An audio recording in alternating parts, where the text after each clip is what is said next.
में एक राजा था जरासंध, जिसने 86 देशों के ऊपर कब्जा किया हुआ था। अकेला राजा 86 देशों पर कब्जा किया था। राजाओं को जेल में डाला, उनकी पत्नियों को रख लिया या उनको कैद खाने में रखा हुआ था। भगवान कृष्ण ने एक जरासंध को मारा और 86 देशों के ऊपर चक्रवर्ती राज स्थापित कर दिया। दूसरे लोगों ने करोड़ों लोगों को मार करके तब 56 देश बनाए। मेरे ने एक व्यक्ति को मारा, 86 देशों के ऊपर एक बार चक्रवर्ती राज स्थापित किया। बहुत अंतर है मेरी और दूसरी संस्कृति में। मैं आप लोगों से निवेदन करूंगा, जरा ध्यान दीजिएगा लाइनों के ऊपर। सदियों से हमको अपने अरे भूलों ने मार डाला, सदियों से हमको अपने भूलों ने मार डाला। कांटों से बच गए थे, कांटों से बच गए थे, फूलों ने मार डाला। सदियों से हमको अपने, सदियों से हमको अपने, सदियों से हमको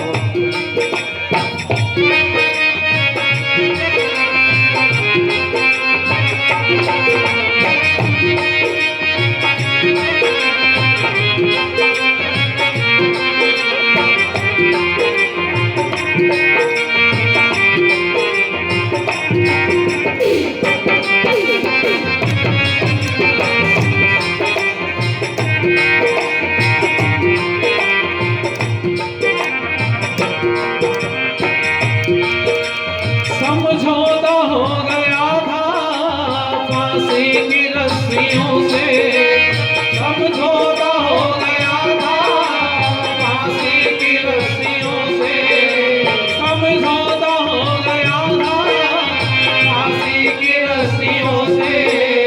सावन में नई दुल्हन को, सावन में नई दुल्हन को झूलों ने मार डाला। सदियों से हमको अपने फूलों ने मार डाला।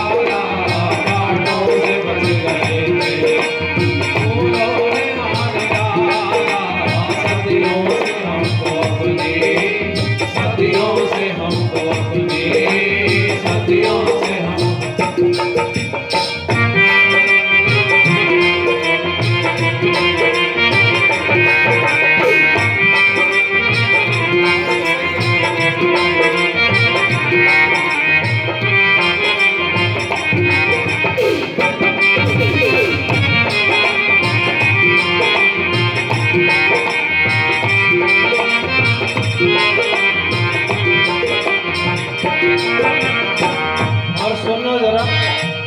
इस देश के अंदर कई बार हम लोग जब लड़ाई लड़ते हैं तो अपने लोग साथ कई बार नहीं देते।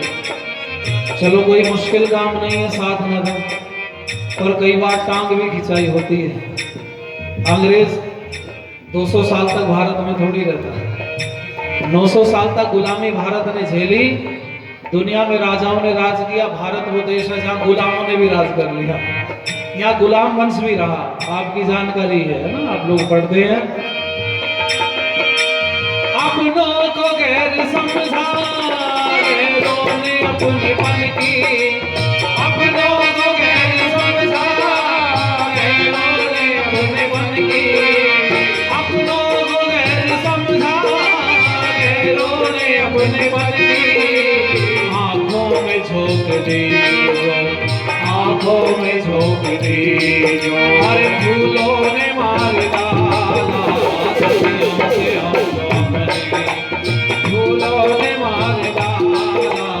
कांटों से बच गए थे, फूलों ने मार डाला। सदियों से हमको अपने, सदियों से हमको अपने, सदियों से हमको अपने।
फूलों ने हाथ डाला कांटों से बच गए, फूलों ने हाथ डाला सदियों से हम बच गए, सदियों से हम बच गए, सदियों से हम बच गए। मैं आप लोगों से चर्चा कर रहा था कि भारत ने बहुत सारे हमले झेले और उनमें जो सांस्कृतिक हमला था उसका नुकसान ये हुआ कि हमारी संस्कृति बर्बाद हुई। उस संस्कृति को संभालने के लिए बड़े सारे लोगों ने यत्न किया और प्रयत्न किए। यत्न में और प्रयत्न में दोनों में अंतर है। एक बार प्रयास किया जाएगा तो उसको यत्न कहेंगे और बार बार प्रयास किया जाएगा तो बोल दो जरा। बहुत बार प्रयत्न किए गए लेकिन संस्कृति नहीं बच पाई। भारत ने बहुत सारी चीजें ऐसी झेली। मैं आपको बता रहा था दुनिया में चक्रवर्ती राज हुआ हमारा, चक्रवर्ती राजा हुए युधिष्ठिर महाराज। उसके बाद में स्थिति बिगड़ी, धीरे धीरे एक युद्ध ऐसा हुआ भारत में जिसने सब बर्बाद कर दिया। आप कहोगे लंबी हिस्ट्री क्यों सुना रहा है, तो उसके पीछे कुछ निष्कर्ष निकल के आने वाला। ध्यान देना, गुलामी कोई स्वीकार करना नहीं चाहता। दुनिया भर के देशों पर हमारा तंत्र चला, हमारी राज व्यवस्था में उन्होंने सुख प्राप्त किया, लेकिन धीरे धीरे परिवर्तन होता चला गया। ऐसा परिवर्तन हुआ कि टुकड़े होते चले गए।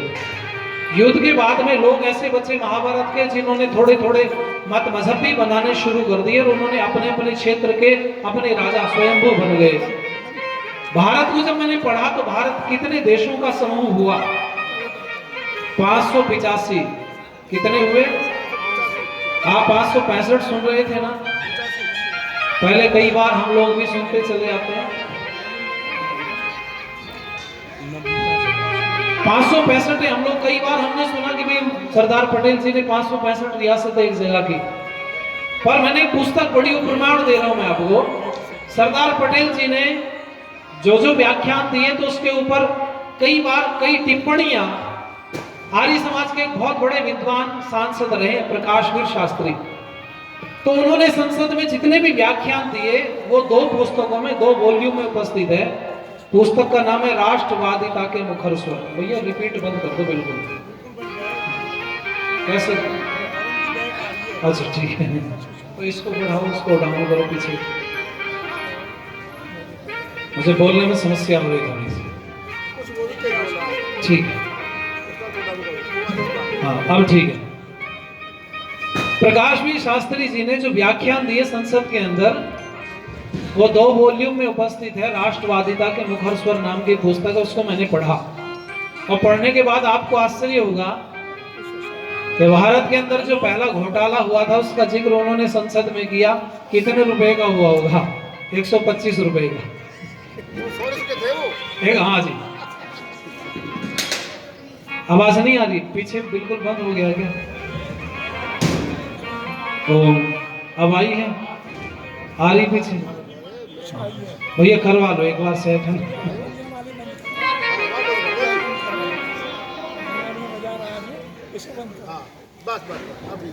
अब ठीक है। तो उन्होंने उसमें जिक्र किया कि 585 रियासतें थी। ये रियासत नहीं थी, 585 देश थे छोटे छोटे। हर देश का तंत्र अलग था, राजा अलग था, उसकी व्यवस्था अलग थी, उसके सैनिक अलग थे। मैंने एक पुस्तक और पढ़ी, मेरे हाथ लगी, डॉक्टर साहब जब महमूद गजनवी भारत में आया तो जो लूट करके ले गया तो उसके लूट के वृतांत को एक व्यक्ति ने लिखा। अल बरूनी नाम का लेखक है, शायद लेखक का नाम सुना होगा आपने। अल बरूनी ने लिखा तारीख हिंद नाम की पुस्तक के अंदर। मेरे खुद के जो मेरा पुस्तकालय उसमें लगभग 3500 पुस्तकें, तो प्रयास करता है तो कुछ चीजें निकल करके आए। तो वो जिक्र करता है कि भारत के राजाओं के पास उस समय पर 1,10,000 सैनिक थे और उसके पास मात्र 10,000 सैनिक थे।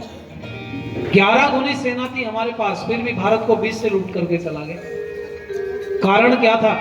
वो कहते हैं कि किसी के पास 100 सैनिक थे, कहीं 500 सैनिक थे, कहीं 1000 सैनिक थे, कहीं 10-20 सैनिक भी किसी किसी के पास में थे। एक राजा के ऊपर आक्रमण हुआ तो दूसरे वाले ने ये सोच लिया जब इसने मेरी रक्षा नहीं की तो मैं इसकी रक्षा क्यों करूंगा।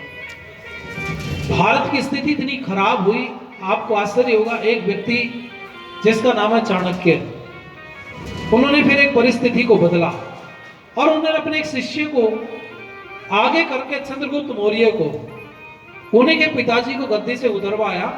और मैंने जो पुस्तक पढ़ी है उसमें जिक्र तो ये आता है कि चंद्रगुप्त के पिताजी ने बहुत सारे विवाह किए थे, विवाह कर करके उन्होंने छोड़ दिया था। तो उनमें से चंद्रगुप्त की जो माँ थी उन्होंने इस बेटे को कोई बात नहीं की, कोई बात नहीं, सुन लीजिए आप। तो वो कहते हैं कि उस समय पर एक जो छोटी सी कम आयु की 20 वर्ष से भी कम आयु की किसी युवती को उन्होंने विवाह किया, उसको छोड़ दिया। तो उसके गर्भ से संतान ने जन्म लिया चंद्रगुप्त के। ये चंद्रगुप्त बना। वो कहते हैं कि चाणक्य वहां से निकल रहे थे, उन्होंने अपने पिताजी की मृत्यु का बदला लेना था। तो कहते हैं जब वो निकल रहे थे तो उन्होंने देखा ताड़ के पत्तों को बीत रहा है एक छोटा सा बच्चा। वो पास में गए तो उन्होंने पूछा कि तुम कौन हो, तुम्हारी माँ पिताजी कौन है? तो उन्होंने कहा मेरी माताजी। माताजी ने पूरा बताया। चंद्रगुप्त को किनारे किया, उन्होंने कहा बेटा मुझे दे दो। उसने कहा कि शर्त पर दूंगी, अगर मेरा जो खोया हुआ स्वाभिमान है वो वापस कर सकते हो तो ले जाओ मेरे बेटे को। तो उन्होंने कहा स्वाभिमान कैसे वापस होगा? बोले जिसने मुझे छोड़ दिया है दर बदर भटकने के लिए, मैं उसकी गर्दन चाहती हूँ। चाणक्य ने कहा मेरे हाथ में तो ताकत नहीं कि मैं तो गर्दन नहीं काट सकता, लेकिन ये हो सकता है कि तेरा बेटा अगर कल को योग्य बना तो हो सकता है इसी से गर्दन कटवानी पड़े, फिर मत बोलना बाद में। चंद्रगुप्त को अंतिम समय तक चाणक्य ने ये भनक नहीं लगने दी कि जिसकी तुम गर्दन काटने जा रहे हो इसी राजा की संतान हो तुम। और आश्चर्य होगा, गर्दन कटवाने के बाद में जब गद्दी पर बैठा दिया तब चाणक्य की मां ने परिचय दिया कि बेटे ये तुम्हारे पिताजी थे। बोला मां तुमने रोका क्यों नहीं? तो उसने कहा मैं नहीं रोकना चाहती थी। क्यों? क्योंकि जितने दिन जीवित रहता प्रजा में उतनी ज्यादा समस्या पैदा होती है। ध्यान देना, बहुत सारे लोगों का बलिदान इस देश के अंदर है। और चाणक्य ने चंद्रगुप्त मौर्य को आगे करके जो टूटा हुआ भारत था उसको फिर इकट्ठा किया। और सुन लीजिएगा आपको आनंद आएगा, वो टूटा टूटा भारत फिर एक भारत बना और उसका नाम अखंड भारत बना। वो अखंड भारत जब बन गया तो चाणक्य के इस अखंड भारत बनाने के बाद में चंद्रगुप्त मौर्य गद्दी पर बैठे, चाणक्य छोड़ करके वहां से चले गए। तो चंद्रगुप्त का बेटा बिंदुसार फिर गद्दी पर आया चाणक्य के जाने के बाद। बिंदुसार ने कोई युद्ध नहीं लड़ा क्योंकि पिता की खनक इतनी थी, लोग डरते थे आसपास के सीमावर्ती कि इसके पास बहुत बड़ी सेना है, अगर इधर चला गया मगध की तरफ हम लोग नजर उठा करके देखेंगे तो मिट्टी में मिला दिए जाएंगे। इसलिए किसी ने लड़ने का साहस नहीं किया। तो बिंदुसार ने ना कोई युद्ध लड़ा, ना किसी से लड़ना पर कोई मतलब नहीं, आराम से उसका जीवन कट गया। लेकिन बिंदुसार के जाने के बाद उसका बेटा गद्दी पर बैठा जिसका नाम था अशोक। अब स्थिति जो भारत की बिगड़ी, जो हमने झेला ना, जो हम शहीदों को आज याद कर रहे हैं, वो कहां से स्थिति खराब हुई? वो कहते हैं कि अशोक गद्दी पर बैठा और उसका नाम लेते हैं हम लोग सम्राट अशोक। और सम्राट नहीं कहना चाहिए, उसने बौद्धिस्ट बौद्ध धर्म को अपना लिया। बौद्ध मत था, वैसे कोई धर्म नहीं था। क्योंकि कोई भी महापुरुष जब होता है तो अपना एक दर्शन दे करके जाता है। महात्मा बुद्ध ने भी अपना एक दर्शन दिया, वो दर्शन उनका जितनी जहां तक पहुंच थी वो वैसा था। उदाहरण के लिए ऐसा था जैसा स्वामी दयानंद सरस्वती जी ने लिखा कि भाई दर्शनों के जो 6 ऋषि हैं उनकी आपस में बात कई बार अलग अलग जाती है। तो स्वामी दयानंद ने कहा अलग बात नहीं जाती है, अलग वो है जो जिसकी मति बुद्धि ग्रहण नहीं कर पाती है। हाथी का उदाहरण दिया, अंधे के हाथ में पेट लगा हाथी का तो उसने कहा नगाड़े जैसा हाथी, जिसके हाथ में पूंछ लगी उसने कहा झाड़ू जैसा, जिसके हाथ में पैर लगा उसने कहा थम जैसा, और जिसके हाथ में सूंड लगी उसने कहा जांग जैसा। अब ये बताओ इन सब में से कोई झूठा है क्या? जिसकी जहां तक पहुंचती उसने वैसा बताया। यहां भी यही स्थिति है जिसकी चर्चा मैं आप लोगों से कर रहा हूं। वो महात्मा बुद्ध का जो बौद्ध दर्शन था वो बाद में कालांतर में एक संप्रदाय बना, उसके बाद में धर्म का नाम उसको दे दिया गया। उनकी पहुंच जहां तक थी उसका प्रचार प्रसार होने लगा और एक नारा उन्होंने दिया अहिंसा परमो धर्म है। लेकिन ये नारा अधूरा है। अहिंसा परमो धर्म है, धर्म हिंसा तथैव च। ध्यान देना, लिखा था सारस्वत मोहन मनीषी जी ने, उन्होंने के लिए कहा था कि साधु संत के लिए हिंसा अधूरी है और दुष्ट नहीं माने तो हिंसा बहुत जरूरी है। अब आप ये समझो, आज भारत को, मैंने पिछले दिनों एक स्टेटमेंट दिया, आज भारत को सैनिक चाहिए। अरे बोलो, तो सैनिक जो हम भर्ती करेंगे तो फौज में उसको बाद में सब कुछ सिखाया जाएगा या पहले से उसके अंदर वीरत्व होना चाहिए, छात्र धर्म होना चाहिए? बोलो जरा, किसको भर्ती करें हम? जिसके अंदर जरा सा भी वीरत्व का भाव नहीं, जो वीर नहीं है, जो लड़ नहीं सकता, जो कायर, कमजोर है, बुज़दिल है, उसको भर्ती कर दिया जाएगा तो क्या वो देश की रक्षा करेगा? बोलो। इसका मतलब पहले से मैं एक नैरेटिव लोगों को बोला करता हूं कि इसका मतलब वीर पहले से पैदा होगा और तब वो जाएगा रक्षा करने के लिए, तब रक्षा बनेगी। इसका मतलब वीर मां के गर्भ से पैदा होना चाहिए, बाहर बॉर्डर पर नहीं। आज भी तो आप देखो, हमारी रक्षा जो कर रहे हैं, अगर उनके अंदर वीरत्व का भाव नहीं होगा, वो वीर नहीं होंगे, तो कैसे बात बनेगी? आपको ये समझना पड़ेगा पूरे चक्र को। वो जो राजा बनकर के सम्राट अशोक गद्दी पर बैठे, उन्होंने कोई युद्ध नहीं लड़ा और एक नारा लगाना शुरू कर दिया, अहिंसा परमो धर्म है। इस नारे से भी कुछ भारत का नहीं बिगड़ा, लेकिन बिगड़ा तब जब उसने अपनी बेटी और बेटे को दोनों को प्रचार प्रसार करने के लिए आसपास के सीमावर्ती देशों में भेजना शुरू कर दिया। और मैं आप लोगों से कहूंगा, जरा ध्यान देना, आज सब अरमान धूमिल हो गए, आज सब अरमान धूमिल हो गए, आज सब अरमान धूमिल हो गए। समझा था कि हम भी काबिल, समझा था कि हम भी काबिल हो गए, आज सब अरमान धूमिल हो गए, आज सब अरमान धूमिल हो गए, आज सब अरमान धूमिल हो गए। लाखों में दो चार भी ढूंढो अगर, लाखों में दो चार भी ढूंढो अगर, लाखों में दो चार भी ढूंढो अगर, लाखों में दो चार भी ढूंढो अगर, मिलने अब इंसान मुश्किल हो गए, मिलने अब इंसान मुश्किल हो गए, मिलने अब इंसान मुश्किल हो गए। गैरों से शिकवे गिले हम क्या करें, गैरों से शिकवे गिले हम क्या करें, गैरों से शिकवे गिले हम क्या करें, गैरों से शिकवे गिले हम क्या करें, अपने ही नादान कातिल हो गए, अपने ही नादान कातिल हो गए। समझा था कि हम भी काबिल, समझा था कि हम भी काबिल हो गए, आज सब अरमान धूमिल हो गए, आज सब अरमान धूमिल हो गए, आज सब अरमान धूमिल हो गए। असली चेहरों को छुपा कर फरिश्तों में, असली चेहरों को छुपा कर फरिश्तों में, असली चेहरों को छुपा कर फरिश्तों में, असली चेहरों को छुपा कर फरिश्तों में, आज कुछ शैतान शामिल हो गए, आज कुछ शैतान शामिल हो गए। समझा था कि हम भी काबिल, समझा था कि हम भी काबिल हो गए, आज सब अरमान धूमिल हो गए, आज सब अरमान धूमिल हो गए, आज सब अरमान धूमिल हो गए, आज सब अरमान धूमिल हो गए।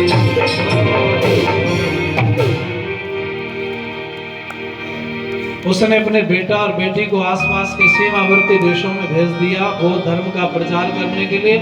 उन्होंने नारा लगाया, अहिंसा परमो धर्म है। तो आसपास के देशों में संस्कृत लुप्त हो रही थी, तो उन्होंने पूछा इसका मतलब क्या होता है, हमें इसका अर्थ बताओ। तो उन्होंने कहा कि अहिंसा ही परम धर्म है, किसी पर वार नहीं करना चाहिए, किसी को मारना नहीं चाहिए, किसी को काटना नहीं चाहिए, किसी के साथ में अत्याचार नहीं करना चाहिए। उन्होंने कहा बात तो सारी ठीक है, पर तुम्हारे पिताजी तो राजा है।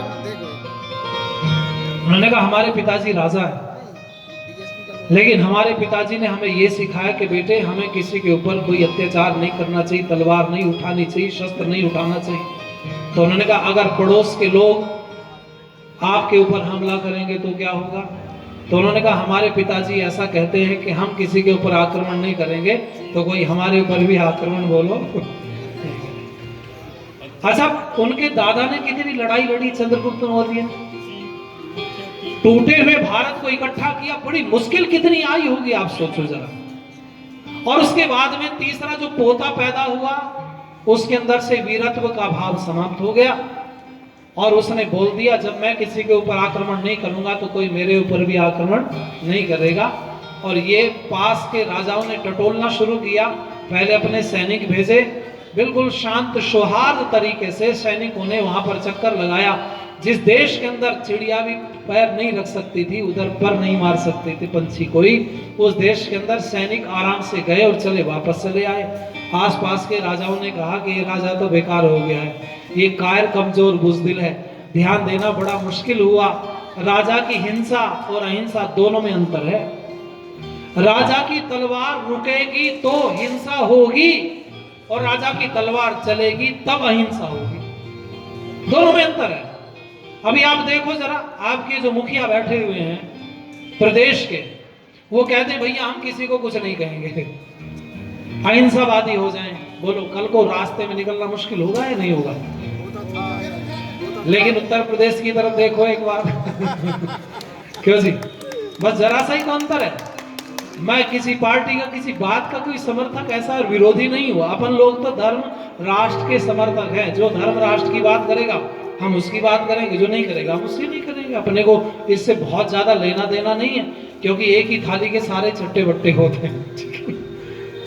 इसलिए मैं आप लोगों से कहूंगा, राजा ने हिंसा अर्थात राजा की तलवार चली तो अहिंसा हो गई।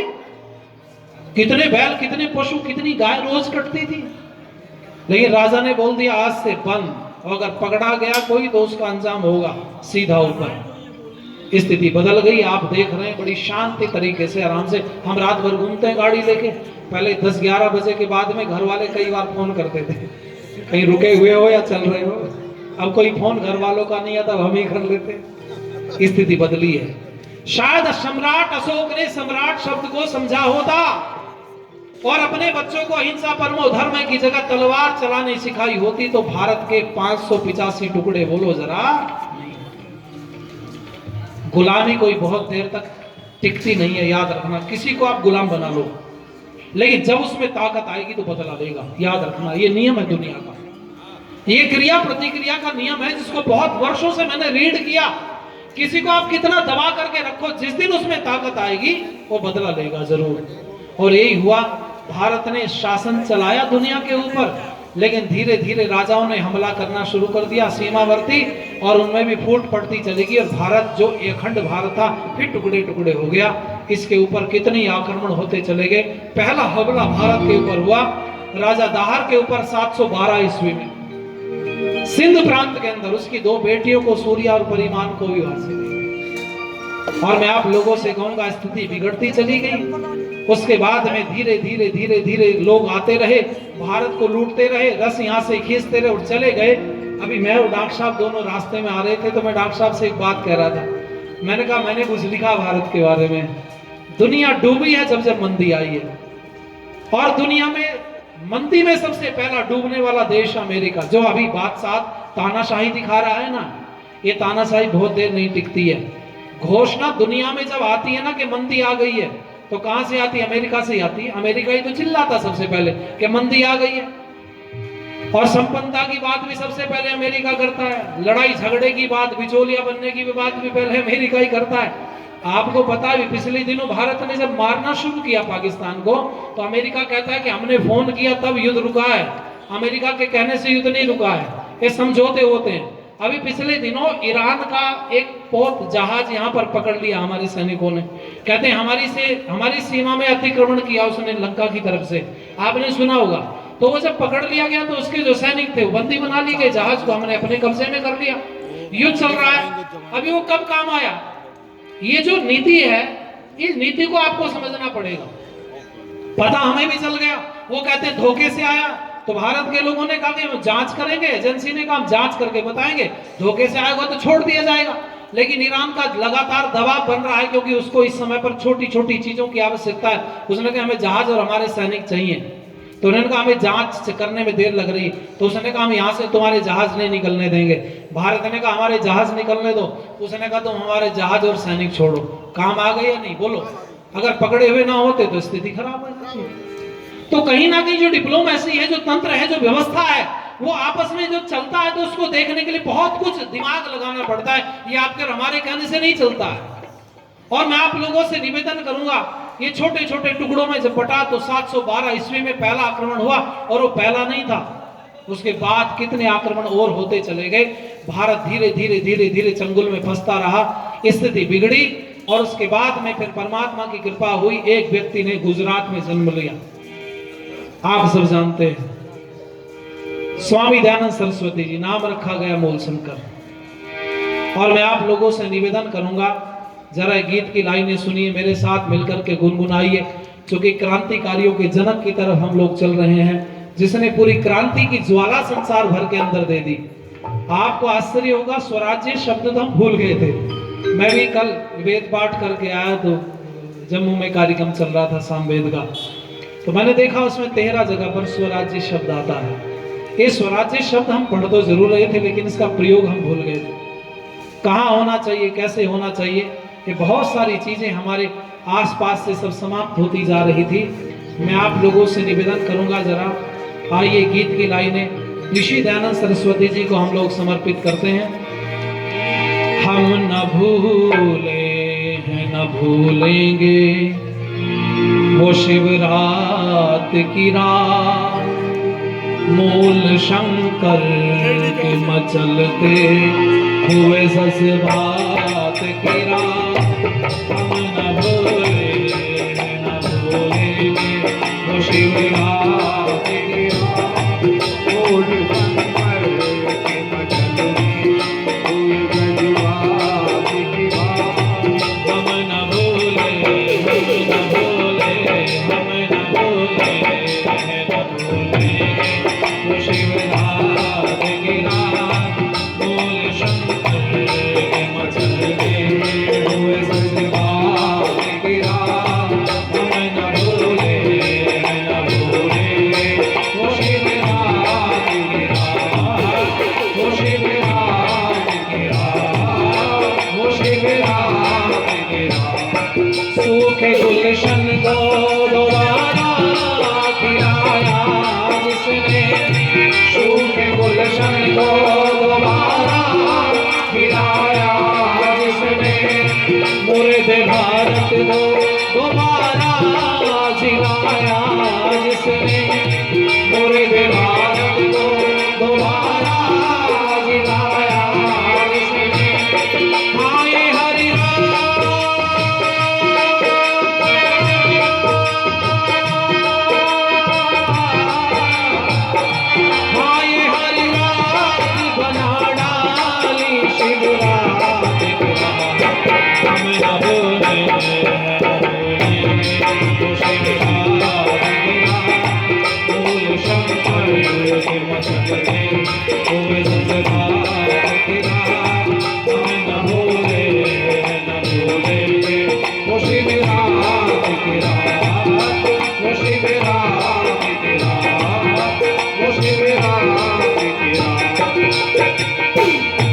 भोरे अज्ञान अंधेरों को मिटाया जिसने, भोरे अज्ञान अंधेरों को मिटाया जिसने, चीर कर रात का तब सूरज उगाया जिसने, चीर कर रात का तब सूरज उगाया जिसने। हरि हरि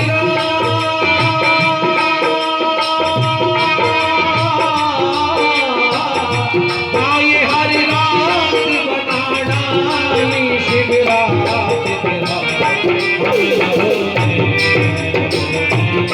वो शिवरात की रात, मूल शंकर के मचलते हुए जज्बात की रात। वो शिवरात की रात, वो शिवरात की रात।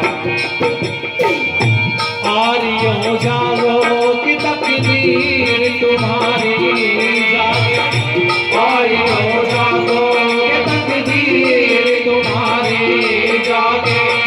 वेद के ज्ञान से अज्ञान अंधेरा भागे, वेद के ज्ञान से अज्ञान अंधेरा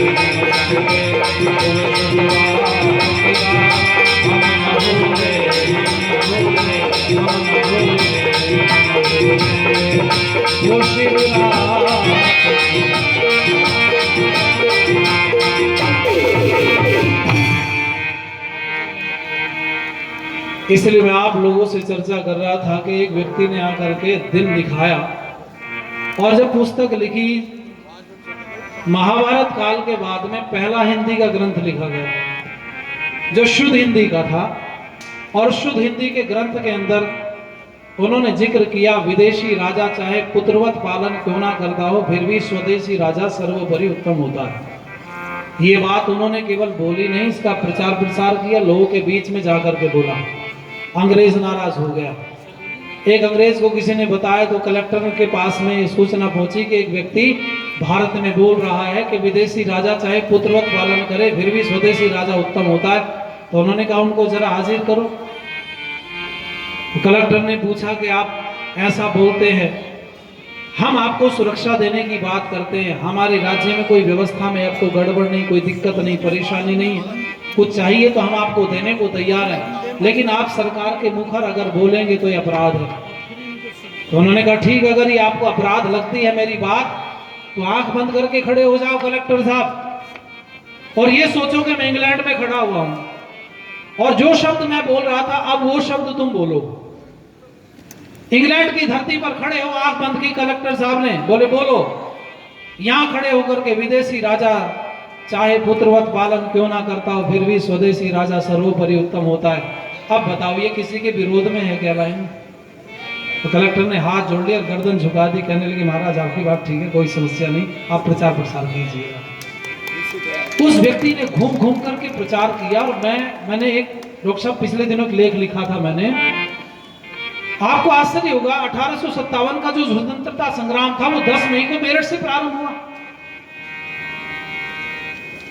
पहला जो आगाज हुआ 10 मई को 1857 का, उसको प्रारंभ करने वाले कौन लोग थे? तो हमें पढ़ाया गया मंगल पांडे थे। मंगल पांडे हमारे बलिदानी हैं, क्रांतिकारी हैं, हम उनका सम्मान करते हैं, लेकिन झूठा इतिहास भारत को पढ़ा दिया गया। जब इसकी खोज की तो पता चला मंगल पांडे तो उस समय पर मेरठ में थे ही नहीं, तो कैसे मंगल पांडे जी की वजह से क्रांति आई? इसका मतलब कुछ और कारण रहा होगा। उस कारण की तरफ आपको जाना पड़ेगा, क्योंकि भारत के इतिहास में बड़ी घालमेल और मिलावट की गई है, और वो आज मैं शुद्ध कर देता हूं जरा सी 2 मिनट में। उस समय पर एक व्यक्ति थे जो गंगा जी के किनारे पर घूम घूम करके मेरठ की धरा पर पहुंचे, और मैं नाम बोलूंगा तो आपको याद आ जाएगा। ओगढ़नाथ मंदिर के प्याऊ पर बैठ करके पानी पिलाया, कोपीन मात्र में रहते थे, केवल लंगोट बांधते थे और शरीर पर कोई वस्त्र नहीं होता था। उस समय पर पानी पिलाने वाले, पानी पीने वाले जो लोग होते थे उनसे पूछते थे, वो ओगढ़नाथ मंदिर ये सैनिकों की जो छावनी उसके बीच में को आता है, आप लोगों ने देखा होगा मेरठ में, बहुत पुराना मंदिर है। वहां प्याऊ लगा था, उसमें पानी पिलाते थे, पूछते थे तुम कौन हो? तो उन्होंने कहा हम हिंदू हैं। तो उन्होंने कहा तुम कैसे हिंदू हो? अंग्रेज जो तुम्हें कास्तूर देता है उस कास्तूर के ऊपर चर्बी लगी होती है। बोले हाँ। वो चर्बी कैसे काटते? बोले मुंह से काटनी पड़ती है, क्योंकि कास्तूर में नमी आ जाती थी अगर चर्बी ना लगाई जाए तो। चर्बी का लेयर लगा करके उसको छोड़ दिया जाता था, उसको सुखा दिया जाता था, वो सख्त हो जाती थी, मुंह से फाड़ करके उसको चर्बी को तब वो कास्तूर को लगाना पड़ता था गन के अंदर। तो उन्होंने कहा इसके ऊपर जो चर्बी लगी है वो किस चीज की है? तो उन्होंने कहा ये मांस की चर्बी। बोला नहीं, ये गाय की चर्बी है। और स्वामी दंत ने कोई झूठ नहीं बोला। अंग्रेज ने कहा पहले ये नियम होता था, अगर तुम मेरी फौज में भर्ती होना चाहते हो तो मुसलमान हो तो तुम्हें सुअर की चर्बी मुंह से काटनी पड़ेगी, और तुम हिंदू हो तो तुम्हें गाय की चर्बी मुंह से काटनी पड़ेगी। और अंग्रेज ने इस नियम के आधार पर पूरे लोगों को भर्ती किया था। वो जानता था अगर ये सब नियम नहीं बनाया जाएगा, हो सकता है इसके अंदर कल को धर्म भक्ति और राष्ट्र भक्ति जागृति मुखर हो गए तो क्या होगा। तो उनको बोल दिया गया अब तो तुम्हारा धर्म भ्रष्ट हो चुका है, अपने आप फौज के साथ में जुड़ करके काम कीजिए, आपको पैसा मिलता है, आप अंग्रेज के लिए काम करो। और वही चलता भी रहा। लेकिन आपको आश्चर्य बताना चाहूंगा मैं, स्वामी दयानंद सरस्वती जी ने जब बोला कि आप इसको जांच कीजिए, मेरे कहने से मत मानो, तब उन्होंने जाकर के बहुत सैनिक ऐसे मिले जिनको पता ही नहीं था। उनको ये तो पता था ये चर्बी है, लेकिन ये गाय की मांस की चर्बी है ऐसा उनको नहीं पता था। अंदर से जब बात निकल करके आई तो उनके अंदर धीरे धीरे आग फैलने लगी। लेकिन एक जवान क्या कर सकता है? कुछ भी नहीं, वो मुखर नहीं हो सके। लेकिन उसी जगह पर एक व्यक्ति रहता था जो पूरी कमिश्नरी का मालिक था, जिसका नाम था धन सिंह कोतवाल। वो धन सिंह कोतवाल भी एक दिन वहां पर प्याऊ पर पानी पीने के लिए आए और स्वामी दयानंद सरस्वती जी ने अनायास ही आए हुए उस कोतवाल से उन्होंने प्रश्न किया। आइए, आपका स्वागत है। हमारे मुख्य अतिथि उपस्थित हो रहे हैं, आप एक बार जोरदार करतल ध्वनि से स्वागत करेंगे। आइए, धन्यवाद। अभी आप हमारे कुलश्रेष्ठ जी के मुखर से बहुत ही इतिहास की जानकारी ले रहे थे। उन्होंने हमें चंद्रगुप्त के कार्यकाल में पहुंचाया, चाणक्य के बारे में बताया और भिन्न तरह की जो अपनी निगाहों से हमने अपना चमन जलते, अपना उपवन जलते, अपना मधुवन जलते, अपनी निगाहों से हमने अपना चमन जलते देखा, अपना उपवन जलते देखा, अपना मधुवन जलते। बस्तियां जलाने वालों को कोई दोष न दे तो अच्छा है, बस्तियां जलाने वालों को कोई दोष न दे तो अच्छा है। घर के ही चिरागों से हमने, घर के ही चिरागों से हमने ये गलियां जलते देखा, अपनी निगाहों से हमने अपना चमन जलते देखा, अपना उपवन जलते देखा, अपना मधुवन जलते। खामोश रहे कुछ कह न सके दौलत के दीवानों से, खामोश रहे कुछ कह न सके दौलत के दीवानों से। दुल्हन की भीगी पलकों से, दुल्हन की भीगी पलकों से, दुल्हन का बदन जलते देखा, अपनी निगाहों से हमने अपना चमन जलते देखा, अपना उपवन जलते देखा, अपना उपवन जलते देखा।